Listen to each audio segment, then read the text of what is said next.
6 বছরে মাইয়ের বিয়ের প্রস্তাব দেয়, আপনি কইবেন ওই বেড়ার ইট বাইন্ধে থো। আর নবীর বয়স তখন 53 বছর।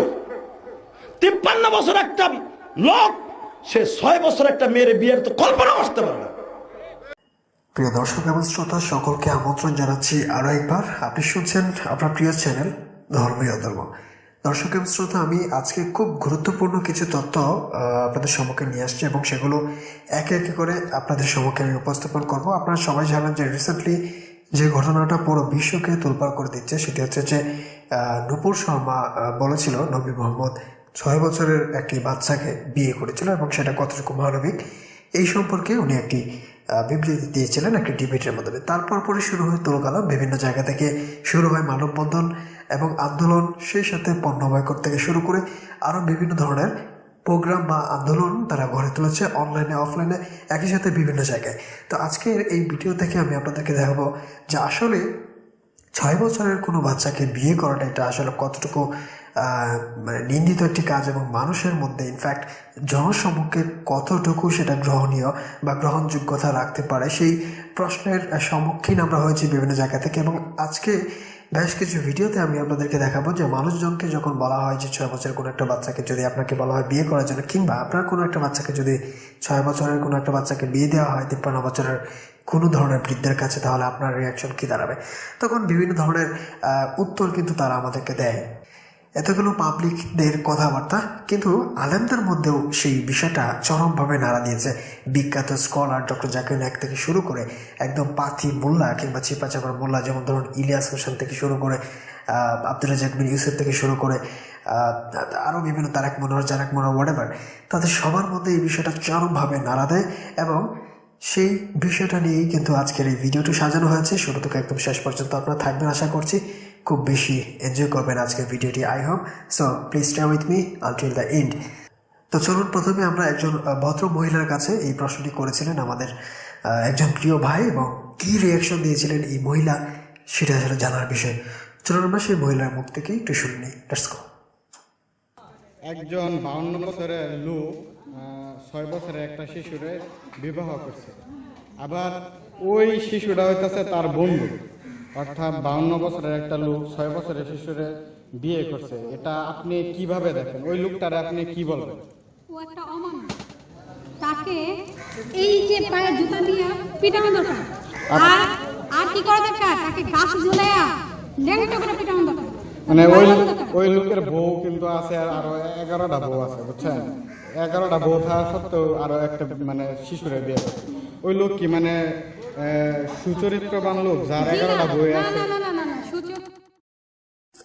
দেখুন, এই মহিলা শোনার পরে কিন্তু বুঝে গেছে যে আসলে এই এই এই ধরনের চরিত্র কোনোভাবে ভালো চরিত্র হতে পারে না বা আকলাকে হামিদা হতে পারে না। কারণ হচ্ছে 6 বছরের একটি বাচ্চাকে 53 বছরের একজন বৃদ্ধ কিভাবে সে চয়েস করে, কীভাবে তার সাথে আসলে সঙ্গম করবে, এটা আসলে ভাবাটাই আসলে একটা অবান্তর ব্যাপার। সো এটা ভেবে বা এটা জানতে পেরে এই মহিলার বা এই যে ভদ্র মহিলা আপনি দেখতে পাচ্ছেন, ওনার রিয়াকশন দেখতে পাচ্ছেন, উনি প্রথমেই রেগে গিয়েছে এবং জুতা পিটা করবে বলেও কিন্তু এখানে উনি জুতাও মানে হাতে নিয়ে গিয়েছিল অলরেডি। তো চলুন আমরা শুনি আর কি বলে এবং ওনার রিয়াকশনটা কি। তারপরে আমাদের কাছে আরও বেশ কিছু ভিডিও রয়েছে, আমরা সেগুলো আস্তে আস্তে করে প্লে করবো এবং সেই সাথে সাথে আমরা মোল্লাদের ভিডিও কিন্তু প্লে করব। তাদের অবস্থান, তাদের জায়গা থেকে এটার ডিফেন্স কীভাবে করতে চায় তারা এবং কী ধরনের গুজব দেয় সেগুলো কিন্তু দেখার বিষয়। চলুন একটু শুনে নিই। Let's go. একদমই না। ওকে, মানে খুবই সাধারণ লম্পট। ঠিক এক কথায় লম্পট। আপনারা যদি মানে মানে ক্ষমতা দেওয়া হয় ওই লোকের শাস্তি কি করে? তাকে ফাঁসি দিব, এক কথায় ফাঁসি। আপনার মেয়ের কি কখনো 6 বছরে কোনো 52 বছরের লোকের সাথে বিয়ে দিবেন? অসম্ভব, এটা সম্ভবই না, এটা সম্ভবই না। তা আমি যে আমাকে প্রস্তাব দিল তাকে আমি জুতা পেটা করব। আচ্ছা, তাহলে ওই লোককে কি সবার ঘৃণা করা উচিত না? হ্যাঁ, সবাই ঘৃণা করা উচিত। এখন এটা নিয়ে যদি আমি প্রতিবাদ করি যে 52 বছরের একজন লোক 6 বছরের শিশুরে বিবাহ করছে, এই লোকটা খারাপ, এই লোকটা কখনোই একজন ধার্মিক বা একজন মহামানব হইতে পারে না, এটা যদি আমি দাবি করি তাহলে কি আমার ভুল হবে? না, ভুল হবে না, কখনো ভুল হবে না। কিন্তু এজন্য যদি মানুষ আমাকে মারতে আসে যে তুই এই ভালো লোকের বিষয়ে ভালো কাজ না, তাহলে যারা মারতে আসবে তারাও ভালো না, তারাও এটাকে সমর্থন করে না, তাদের মন মানসিকতা ভালো না। আচ্ছা, যাই হোক, এই মহিলার কথা আপনারা সবাই শুনেছেন, ওনার রিয়েকশনটা নিশ্চয়ই বুঝতে পেরেছেন যে উনি যদি কেউ এ ধরনের প্রস্তাব দেয় তাহলে উনি জুতা পেটা করবেন এবং তার ফাঁসি উনি দাবি করছেন যে এই ধরনের কাজ করছে। এটা গর্হিত একটি অন্যায় কাজ, সেই সাথে এটা বিকৃত মানসিকতার একটি পরিচয় বহন করে। তো চলুন আমরা একই ব্যাপার যখন মানে মোল্লাদেরকে যখন জিজ্ঞেস করা হয়, বিশেষ করে আমাদের কাছে একজন রয়েছেন যার নাম হচ্ছে ইলিয়াস হোসেন বা ইলিয়াস ওরেভার জিহাদি, তো ওনার বক্তব্য কী আমরা সেটা একটু দেখে নিই। ওনাকে এই ধরনের একটি প্রশ্ন করা হয়েছিল, বিভিন্ন মহল থেকে কিন্তু প্রশ্নগুলো এখন উঠছে এবং সেই সেম কোয়েশনটি কিন্তু এই জিহাদিকেও করা হয়েছিল, তখন জিহাদিও কিন্তু বিভাগে পড়ে গিয়েছিল। চলো আমরা শুনে নিই জিহাদি কী বলে। Let's go. আমরা ভিডিওটি আনছি, এখানে দেখতে পাচ্ছেন।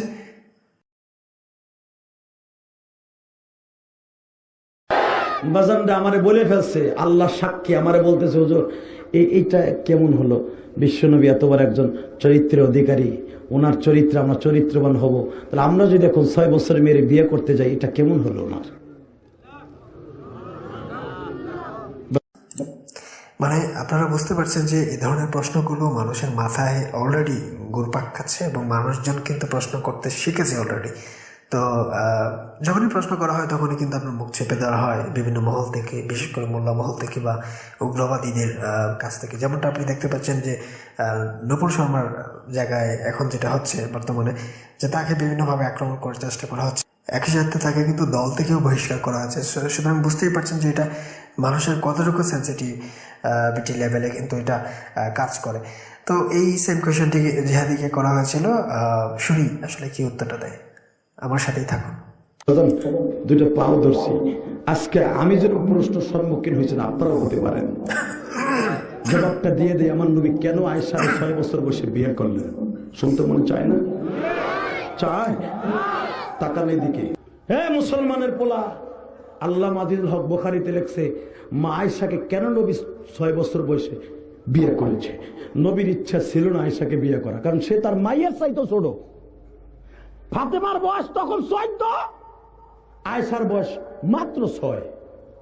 রাইট, আপনারা শুনতে পেয়েছেন যে ফাতেমার বয়স যখন 14 তখন আয়েশার বয়স মাত্র 7। তাহলে এই এইজের একটি মেয়েকে, মানে তার নিজের মেয়ের চেয়ে কম বয়সী একটা মেয়েকে বিয়ে করার এটা রুচিতে আসলে বাদে, তাই না? তো আসলে এখান থেকে কয়েকটা বিষয় আপনাদের কাছে আমি নোট করার জন্য রিকোয়েস্ট করব। প্রথমটি হচ্ছে যে সে যেটা বলছিল যে তার নিজের ইচ্ছাতে বিয়েটি করেনি।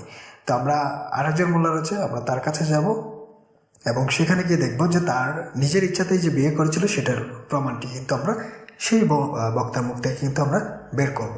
তো আমি রিকোয়েস্ট করবো আপনারা এই পয়েন্টগুলো একটু মাথায় রাখবেন যে এখানে জিহাদি বলছে যে তার নিজের ইচ্ছাতে বিয়ে করেনি, করেছিল নাকি আল্লাহর ইচ্ছায়। সো আল্লাহ নাকি একজন মানুষের বিয়ে নিয়ে এত বেশি চিন্তিত থাকে, সেটাও ভাবার বিষয়। চলুন আর একটু সামনের দিকে যাই, শুনি সে কি বলে। Let's go. মায়ের চাইতো ছোট, এটা তো দুনিয়ার কেউ মাইনে নিব না। বাইতুল মোকাররমের ইমাম, আপনাকে বাংলাদেশ সবচেয়ে বড় খতিব যদি আপনার 6 বছরের মাইয়ের বিয়ের প্রস্তাব দেয়, আপনি কইবেন ওই বেটার ইট বাইন্ধে থো। এটা শুনে আমি আসলে হাসছি প্রায় 1-1.5 মিনিট যাবৎ। কারণ হচ্ছে যে সে খুব সুন্দর একটি কথা বলছে। যদি এই ধরনের কেউ অফার করে যে এটা, মানে বাইতুল মোকাররমের যদি ইমাম সাহেব হয় এবং সে যদি অফার করে যে আমি আপনার মেয়েকে বিয়ে করবো যার এইজ হচ্ছে জাস্ট 6, তো এই মেয়েটাকে বিয়ে করার একটা অফার দিলেই তার মানে ইমানদারের মধ্যে সে এটা প্রকাশ করেনি যে কোথায় ইট বাঁধতে হবে। সে বলছে যে ইট বেঁধে দিবে মানুষ, বা ইট মানে বাঁধার একটি ব্যাপার কিন্তু এখানে নিয়ে আসছে। সো মানে এটা খুবই ইন্টারেস্টিং যে ইট বেঁধে দিবে মানুষ, মানে চিন্তা করতে পারেন যে আসলে সে ব্যাপারটা কীভাবে মানুষের কাছে ডিক্লাইনেবল। সো আরেকটু শুনি, দেখি কি বলে। Let's go. কথা বল না কেন? আর নবীর বয়স তখন 53 বছর। 53 বছর একটা লোক, সে 6 বছর একটা মেয়ের বিয়ের তো কল্পনা করতে পারে না। রাইট, খুব সুন্দর করে জিহাদি সাহেব এক্সপ্লেন করছেন যে 53 বছরের একজন মানুষ 6 বছরের একটা মেয়েকে কীভাবে অপার করে। এটা মানে এটা সম্ভব? মানে জিহাদে কিন্তু খুব তার এক্সপ্রেশন দেখবেন, তার বাচন ভঙ্গি দেখবেন, তার যে বহিঃপ্রকাশ, কথাবার্তা যে বহিঃপ্রকাশ, সেটার এক্সপ্রেশন তার খুব সুন্দর আসছে এবং খুব ভালো রকমভাবে আশা করছি আপনাদেরকে বোঝাতে পারছে সে যে এটা আসলে কতটুকু গঠিত অন্যায়, যে 53, মানে হাউ ক্যান ইমেজিন দ্যাট 53, আর অপর দিকে রয়েছে জাস্ট 09, মানে 9 বছর। ইট বেঁধে দেওয়া উচিত, তাই না? আরেকটু শুনি। কিন্তু যেই জিনিসটা অসম্ভব ওইটাকে সম্ভব করে দেখাই দিয়েছেন আমার আল্লাহ। কথা বলেন না কেন? আল্লাহ কয়েকটা আমার আল্লাহর কারিশমা দেখাই দিছে, তার ভিতরে মা বাপ ছাড়া সন্তান। আচ্ছা, সে এখন প্রসঙ্গের বাইরে গিয়ে কিছু কথা বলবে এবং অলৌকিক কিছু মানে ব্যাপার বা ঘটনাগুলোর কথা সে উল্লেখ করবে, যে মানে পিতা ছাড়া মাথা ছাড়া মানুষকে নিয়ে আসছে ইত্যাদি ইত্যাদি, এই ধরনের কারিশমা অথবা অলৌকিক ঘটনা ঘটিয়েছে যেহেতু আল্লাহ, সুতরাং একইভাবে এইটাও একটা অলৌকিক ঘটনা, এটাও একটা কারিশমা, এবং এটা অসম্ভবকে সম্ভব করা, মানে সে এটাকে এক্সট্রা ভাবে ডিফাইন করছে যে এটা আসলে একটা অসম্ভব ঘটনা এবং এটাকে সম্ভব করাইছে আল্লাহ। যাই হোক, সে পরবর্তীতে যেটা বলবে, আমি হয়তো বা সবটা ভিডিও এখানে শো করতে পারবো না, কারণ কপিরাইটের ঝামেলা আছে, আপনারা সবাই জানেন যারা ইউটিউবে ভিডিওটিতে দেখেন একটু একটু করে, এখানে কপিরাইটের প্রবলেম থাকতে পারে। এছাড়াও এই মানে যে ভিডিও আপনারা সে নিচে দিয়ে লিখে দিচ্ছে, যে আপনারা দেখতে পাচ্ছেন যে ভিডিওটা অনলাইনে প্রচার করলে নাকি সে স্ট্রাইক ব্যাক দিবে ইত্যাদি। সো সেখান থেকে রেস্ট্রিকশনের কারণে আমি পুরো ভিডিওটা দেখাতে পারবো না, তবে আমি আপনাদেরকে চুম্বক অংশটা একটু দেখাই দিব, যেখানে সে এটাকে ডিফেন্ড করার জন্য সে যে কয়েকটা যুক্তি বা যে কয়েকটা ঘটনার অবতারণা করছে, তার মধ্যে একটি হচ্ছে যে তখন নবী মোহাম্মদের তার ফার্স্ট ওয়াইফ সে মারা গিয়েছিল, কাদিজার কথা বলছে, এবং তার যে 2টা মেয়ে ছিল, সেই মেয়েগুলো মানে কান্নাকাটি করতো এবং তাদের শেল্টার ছিল না, এবং নবী মোহাম্মদও ডিপ্রেসড হয়ে গিয়েছিল, বিভিন্নভাবে সে প্রায় মানে বসে থাকতো মন মরার মতো ইত্যাদি ছিল। তখন আল্লাহ তাআলা ভাবলো যে তাকে একটা সঙ্গী দেওয়া দরকার, তখন স্বপ্নে দেখালো যে আয়েশাকে তুমি বিয়ে করো, তখন সে আয়েশাকে বিয়ে করে ফেললো। এই হচ্ছে ঘটনা। সে কিন্তু বাকিটা এটাই বলবে, আপনারা চাইলে সেটা দেখে নিতে পারেন, এটা অনলাইনে আছে, আপনার সার্চ দিলেই পাবেন যে 6 বছরের মেয়েকে বিয়ে করা ইলিয়াসুর রহমান জিহাদি, এটা লিখলে কিন্তু আপনারা পেয়ে যাবেন। যাই হোক, আমি আপনাকে পরবর্তী ভিডিওগুলো দেখাচ্ছি, কারণ হচ্ছে যে একটা ভিডিও নিয়ে এত সময় কথা বললে আসলে সময় আবার কভার হবে না, আপনাদেরও সময় নষ্ট হবে। সো এখন জিহাদের মুখ থেকে মোটামুটিভাবে আপনারা ক্লিয়ার হতে পেরেছেন যে এটা কতটুকু জঘন্য কাজ এবং এটা মানুষের কাছে কীভাবে নিন্দিত হয়, এটা অ্যাটলিস্ট ক্লিয়ার হয়েছে, আমি সেই ব্যাপারে নিশ্চিত। সো এই জন্য আমি সামনের দিকে ফার্দার যাচ্ছি। তো আরেকজন বক্তার ওয়াজ আমরা শুনবো, শুনি কি বলে সে। একজন মুরব্বী টাইপের মানুষ শিশু হযরত আয়েশাকে কিভাবে বিবাহ করলেন? হাদিসের পৃষ্ঠায় পৃষ্ঠায় আবু হুরায়রার নাম অথবা আম্মাজান আয়েশার নাম। 40 বছর তাকে নবীজিকে, ওই লোকটাকে তারা, আমাদের নবীজিকে বলা হয় যে 50 বছরের একজন মুরব্বী টাইপের মানুষ শিশু হযরত আয়েশাকে কিভাবে বিবাহ করলেন? এই কারণে তাকে নবীজিকে বলা হয় তিনি ছিলেন নারী লোভী। এই প্রশ্নের উত্তর আমরা দিচ্ছি। নবীজির বয়স 50। হ্যাঁ দর্শক এবং শ্রোতা, আপনারা খুব মনোযোগ দিয়ে শুনবেন, এখানে কিন্তু মেইন পয়েন্টগুলো আসবে, যে মোহাম্মদ 53 বছর বয়সে কিভাবে একটা বাচ্চাকে বিয়ে করেছে, এবং এটার উত্তর দিবেন হচ্ছে আমাদের এই মাওলানা সাহেব, এবং কী কী উত্তরটা দেয় সেটা কিন্তু মাথায় রাখবেন। এবং ইলিয়াসের উত্তরটা নিশ্চয়ই আপনাদের মনে আছে, সে বলছিল সে নিজের ইচ্ছায় বিয়ে করে না, এটা আল্লাহর ইচ্ছাই ছিল বিয়েটা। সো এই বক্তার মুখ থেকে আসলে শোনার এখন সময় এসছে আমাদের, এবং শুনবো আসলে সে কী বলে। আর সেই সাথে আমি আপনাদেরকে কিছু রেফারেন্সও দেওয়ার চেষ্টা করব, আশা করছি আপনারা সেগুলো দেখলেই মোটামুটিভাবে ক্লিয়ার হয়ে যাবেন। তো চলুন শুনে নিন। আম্মাজান আয়েশার বয়স 9 বছর। আসলে বিবাহটা নবীজি ইচ্ছার আকারে করেন নাই। আমরা জানি নবীদের স্বপ্ন সত্য হয়, যেমন লাকাদ সাদাকাল্লাহু রাসূলাহু রুইয়া বিল হক। ইব্রাহিম নবী স্বপ্ন দেখেছেন শিশু সন্তানকে জবে করছেন, এটা সত্য। অতএব নবীজির স্বপ্ন সত্য। নবীজি একবার ঘুমাচ্ছেন, জিব্রাইল আমিন একটি রেশমি কাপড়ে আম্মাজান আয়েশার ছবিটাকে এঁকে নবীজিকে দেখালেন আর বললেন পছন্দ হয়েছে কিনা। নবীজি বললেন জি পছন্দ হয়েছে। দ্বিতীয় সপ্তাহ আবার দেখালেন পছন্দ হয়েছে কিনা। নবীজি বললেন যে পছন্দ হয়েছে। বলে যদি তার সাথে আপনার বিবাহ হয়, আল্লাহ যদি রাজি থাকেন, তাহলে আপনি কি বিবাহ বন্ধন আবদ্ধ হবেন? নবীজি বললেন আল্লাহ যেটা কল্যাণ মনে করেন আমি সেটাই গ্রহণ করে নিব। আচ্ছা, এই পর্যন্ত যে ব্যাপারটা আসলে ক্লিয়ার হলো সেটা হচ্ছে যে নবীকে স্বপ্ন দেখানো হয়েছে 3বার এবং 3বারই সে অ্যাগ্রি করছে। এখন ধরুন সে যদি ডিজেগ্রি করতো, মানে ধরুন হচ্ছে যে তাকে যখন আমি যদি ধরে নিই স্বপ্নের ব্যাপারটা সত্য, যদিও এটা গুজামেল স্বপ্ন এবং সেটা বানোয়াট, এটা জাস্ট এই মেয়েটাকে মানে ওই মেয়েটার স্বাদ নেওয়ার জন্য সে মূলত মানে এই মেয়েকে বিয়ে করা বা আয়েশার সাথে বিয়ের বন্ধনে আবদ্ধ হওয়া, যাই হোক সেটা নিয়ে আমি প্রুভ করতে পারি, যেখানে হাদিসে সে বলছে যে তোমরা বিয়ে করো কুমারীকে যার জনিপথ উষ্ণ, অর্থাৎ তার উষ্ণতার প্রতি একটা লোভ ছিল, এটাও হাদিসে রয়েছে। যাই হোক, তো কীভাবে সে বিয়েটি করলো সেই গল্পটা যদি আমি মেনে নিই, এই মোল্লার কথা যদি আমি মেনে নিই যে স্বপ্নের ব্যাপারটা, তাহলে দেখুন স্বপ্নে যখন সে আসলো, আসার পরে যখন দেখালো যে এই মেয়েটা, এটাকে তুমি বিয়ে করতে চাচ্ছ, সে যদি বলতো না করতে চাচ্ছে তাহলে কিন্তু আর হতো না। সে কিন্তু নিজে ইচ্ছা করছে, সে নিজে ইচ্ছা পোষণ করছে। আমি যদি তার পক্ষে গিয়ে ব্যাখ্যা করি, তারপরেও দেখুন তার পক্ষে গিয়েও যদি আমি ব্যাখ্যাটায় যাই, তাহলেও দেখুন এখানে মোহাম্মদই অপরাধী হচ্ছে। সে কিন্তু ওই মেয়েকে দেখে পছন্দ করছে, সে তো বলে না না না এত কচি বাচ্চাকে আমি বিয়ে করবো না, মানে মানে এই 6 বছর তার তো এখনো ব্রেস্টই হয় না, আমি তাকে বিয়ে করবো কেন? এবং তার ভিতরে যদি আমি ইমানদণ্ড ঢুকাই দেবো তো সে মারা যাবে, মানে ব্লাডিং হয়ে মারা যাবে। তো এইটা সে কিন্তু বলে নাই, সে বলছে হ্যাঁ ঠিক আছে আমি করবো। তাহলে দেখুন তার ব্যাখ্যায় হুজুরের ব্যাখ্যার সাথে সাথে আমি ম্যাচ করে যদি সামনের দিকে যাই, তারপরে সে অপরাধী হয়। এবং সেই সাথে আরেকটা বিষয় যেটা প্রমাণিত হয়, সে নিজের ইচ্ছাতে বিয়ে করছে, আল্লাহর ইচ্ছাতে নয়। যেটা জিহাদি বলছিল যে আল্লাহর ইচ্ছাতে সে বিয়ে করেছে, আসলে সত্যি না, এই ব্যাপারটা হচ্ছে সম্পূর্ণ মিথ্যা এবং সে নিজের ইচ্ছাতে বিয়ে করেছিল। এখন একটা হাদিস দেখে নিয়ে চলো, আমি বের করছি। এখানে দেখুন সহিহ বুখারী তাওহীদ প্রকাশনী অধ্যায় 67 এবং এটা হচ্ছে বিয়ে, হাদিস নাম্বার হচ্ছে 5133, মানে 5133। এখানে দেখুন বলা রয়েছে যে আয়েশা হতে বর্ণিত যে নবী সাল্লাল্লাহু আলাইহি সাল্লাম তাকে বিয়ে করেন, তার বয়স ছিল 6 বছর এবং 9 বছর বয়সে রাসূলুল্লাহ সাল্লাল্লাহু আলাইহি ওয়াসাল্লাম তার সঙ্গে বাসর করেন এবং তিনি তার সান্নিধ্যে 9 বছর কাল ছিলেন। এটা আরও বিভিন্ন জায়গায় রয়েছে। আমি যদি আরেকটা হাদিস দেখাই, এখানেও কিন্তু সেম কথা রয়েছে। মুসলিম থেকে দেখতে পাচ্ছেন 3349, সেখানেও আয়েশা থেকে বর্ণিত, তিনি বলেন 6 বছর বয়সে রাসূলুল্লাহ সাল্লাল্লাহু আলাইহি ওয়াসাল্লাম আমাকে বিবাহ করেন এবং 9 বছর বয়সে তিনি আমার সঙ্গে বাসর করেন। মানে এই যে বাসর, বুঝতেই পারছেন যে ব্যাপারটা আসলে কী। এরপর দেখুন আরও একটি হাদিস রয়েছে, আবু দাউদে রয়েছে। এখানে দেখুন বলা রয়েছে সুলাইমান ইবনে হারব আয়েশা রাদিয়াল্লাহু তাআলা আনহা থেকে বর্ণিত, তিনি বলেছেন আমার পিতা আমাকে রাসূলুল্লাহ সাল্লাল্লাহু আলাইহি ওয়াসাল্লামের সাথে যখন বিবাহ দেন তখন আমি মাত্র 7 বছর। অন্যান্য সকল হাদিসে বলছে 6 বছর, এখানে 1 বছর বাড়িয়ে বলা হচ্ছে। যাই হোক, এটা বর্ণনা করছে সুলাইমান এবং আয়েশাতে সে শুনেছে এই ব্যাপারটা, বয়সের ছিলাম, কন্যা ছিলাম। তার রাবি সুলাইমান বলেছেন অথবা 6 বছর। হ্যাঁ, এই যে এখানে 6 বছরের ব্যাপারটা কিন্তু উল্লেখ করা রয়েছে অলরেডি। বয়সের কন্যা ছিলাম আর তিনি আমার সাথে বাসর করেন আমার বয়স যখন 9।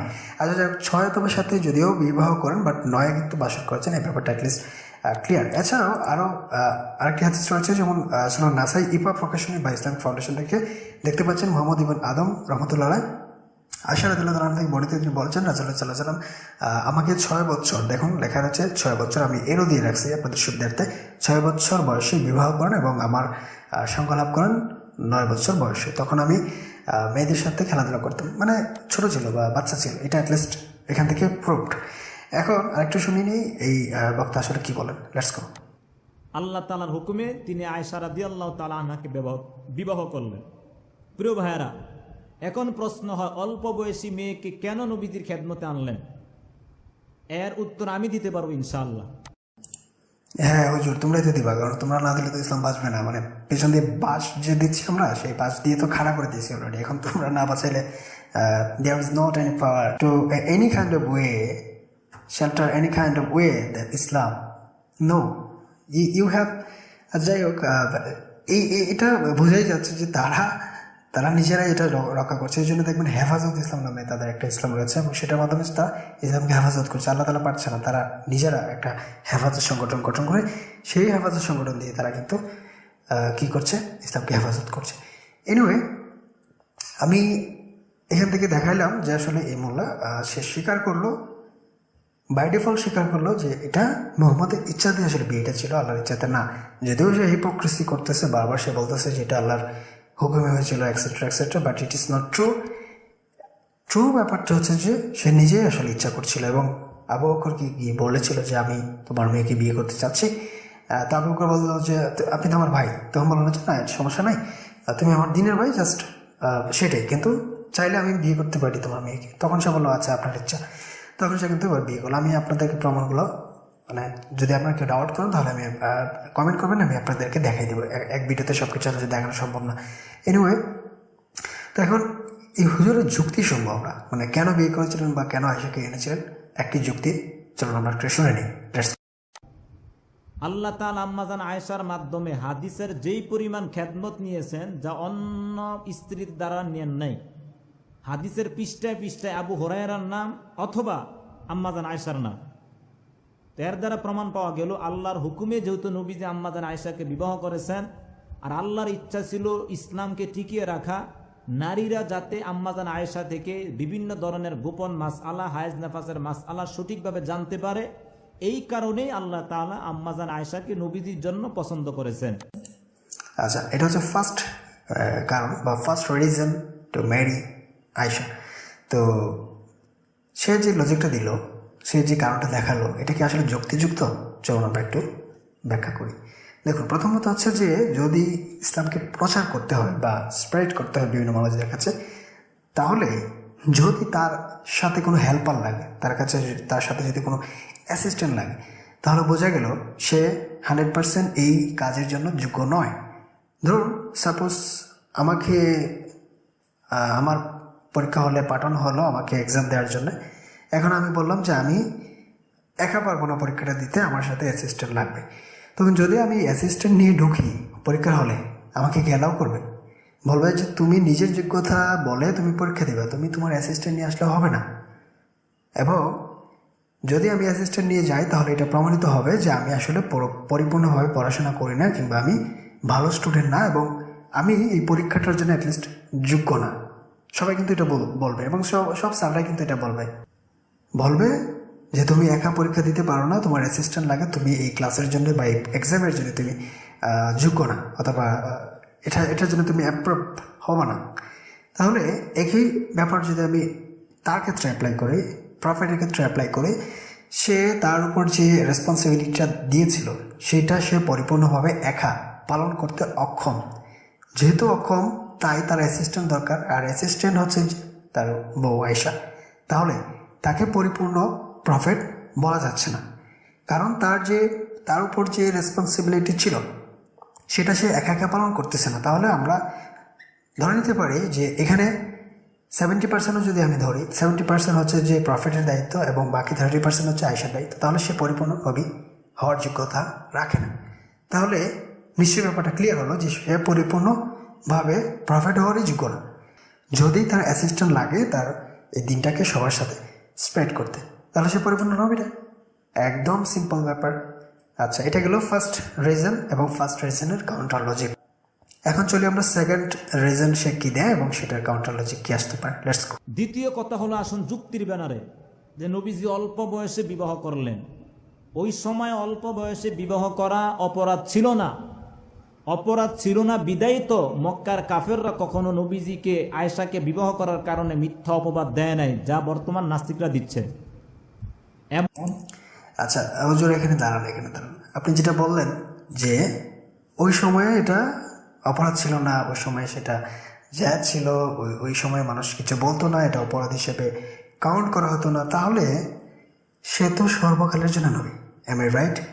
সর্বকালের সর্বযুগের জন্য নবী হয়। তাহলে সে কেন একটা সার্টেন পিরিয়ডে একটা অপরাধ করে যাবে এবং সেই মানুষটাকে কেন ফলো করতে হবে? তাহলে সে বলতো যে আমি যা করতেছি কেউ কোনোদিন ফলো করবে না, এটা আমার লাইফে, আমার 63 বছর ইয়ার্সে আমি যা করেছি তা তোমরা পরবর্তীতে কেউ চর্চা করবে না। সে তো এটা বলে নাই। সে বলছে যে তার সমস্ত ব্যাপারগুলো সারা জীবন প্র্যাকটিস করতে হবে। তাহলে সে তো এরকম কিছু অ্যাক্টিভিটি করবে যেগুলো সারা জীবন বা ইউনিভার্সাল হয়, মানে পুরোপুরি সার্বজনীন হয়, পৃথিবীর সব মানুষ যাতে সেটা গ্রহণ করতে পারে, সেরকম একটা অ্যাক্টিভিটি হওয়া উচিত।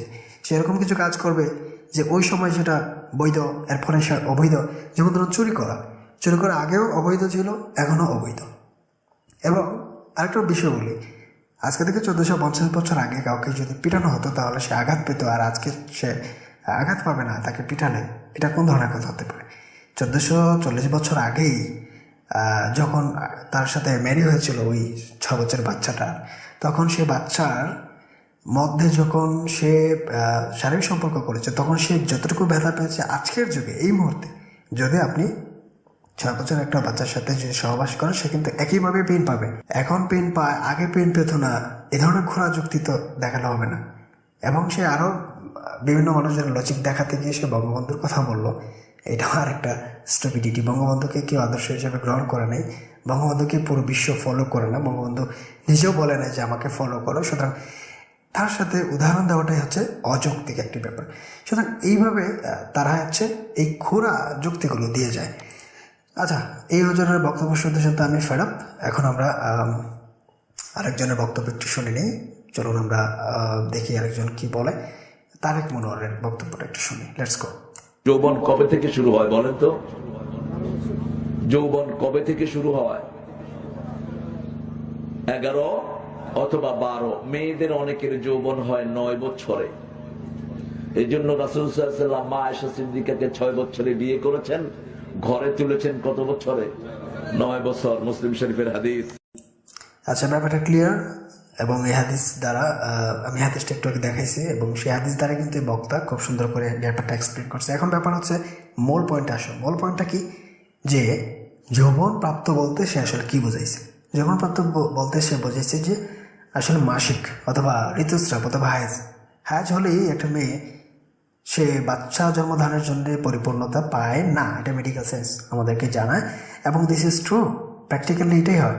যখন অল্প বয়সে কোনো বাচ্চার সাথে কেউ সঙ্গম করে এবং তার বাচ্চা পেটে চলে আসে কিংবা সে প্রেগনেন্ট হয়ে যায়, তখন সেই বাচ্চা ডেলিভারি করতে গিয়ে সেই বাচ্চাটাও কিন্তু মারা যায়, মানে মাটা মারা যায়, বাচ্চা সবাই মারা যায় অনেক সময়। এবং ম্যাক্সিমাম টাইম তাদের যে ওভারি বা পাকস্থলীর যে অংশটার মধ্যে বাচ্চা থাকে সেই অংশটা কেটে ফেলে দিতে হয়, যার ফলে সে সারা জীবনে আর বাচ্চা জন্ম দেওয়ার মতো কোনো ক্ষমতাই রাখে না এবং সেটা হারিয়ে ফেলে।